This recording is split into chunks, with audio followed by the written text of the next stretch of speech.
Iran's President Ibrahim Raisi died in a helicopter crash at the age of 63. Ibrahim Raisi was elected president of Iran in 2021, leading the country's judiciary and other top offices. Iranian President Ibrahim Raisi has died after a helicopter carrying him and other officials crashed in bad weather in a mountainous and forested area of the country. The 63-year-old, a figure representing conservative and hardline factions in Iranian politics, has been president for nearly 3 years and appears on track to run for re-election next year.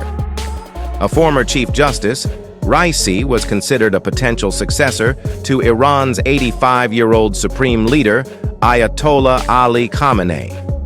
Raisi was born in Mashhad, northeastern Iran, a religious center for Shiite Muslims. He received religious education and training at Qum Seminary, studying under prominent scholars including Khamenei. Also, like the supreme leader, he wore a black turban, signifying that he was a Sayyid, a descendant of the Prophet Muhammad, a status of particular significance among Twelver Shia Muslims. Raisi gained experience as a prosecutor in several jurisdictions before coming to Tehran in 1985. It was in the capital city that, according to human rights organizations, he was part of a committee of judges who oversaw the execution of political prisoners.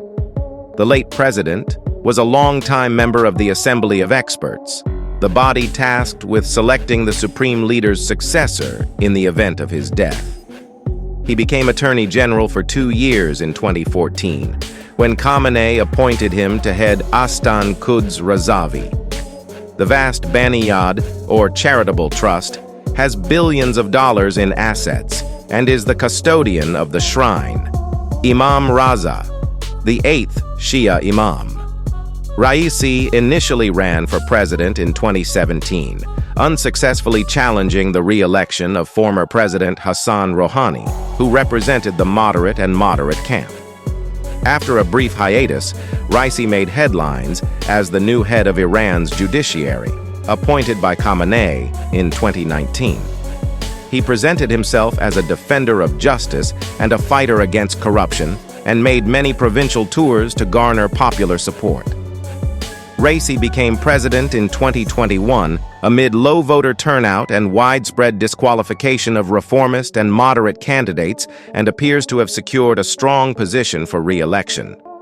Like other top Iranian officials, his harshest rhetoric was reserved for Israel and the United States, followed by their Western allies. Raisi has made several speeches since the war in Gaza began in October to condemn the genocide perpetrated by Israel against Palestinians and called on the international community to intervene. He vowed to retaliate against Israel after it leveled Tehran's consulate building in Syria and killed 7 members of the Islamic Revolutionary Guard Corps, IRGC, including 2 generals. And he welcomed Iran's response, which was to launch hundreds of drones and missiles at Israel, most of which were shot down by a coalition of Israeli allies. But Iran claimed an overall success. Raisi lashed out at Iran's 2015 nuclear deal with world powers, or the Joint Comprehensive Plan of Action, JCPOA, which stalled after former U.S. President Donald Trump unilaterally withdrew from it in 2018. He has been a champion of the strategic principles of deterrence and resilience that Khamenei has adopted in the face of Iran's toughest sanctions, imposed after the collapse of the nuclear deal. A close ally of the IRGC, the late president was a staunch supporter of the Axis of Resistance, the political and armed groups Iran supports across the region, including Iraq, Syria, Lebanon, and Yemen. And he has been a strong supporter of Syrian President Bashar al-Assad, whom Iran has supported in his government's war against the Syrian opposition, which has left tens of thousands dead.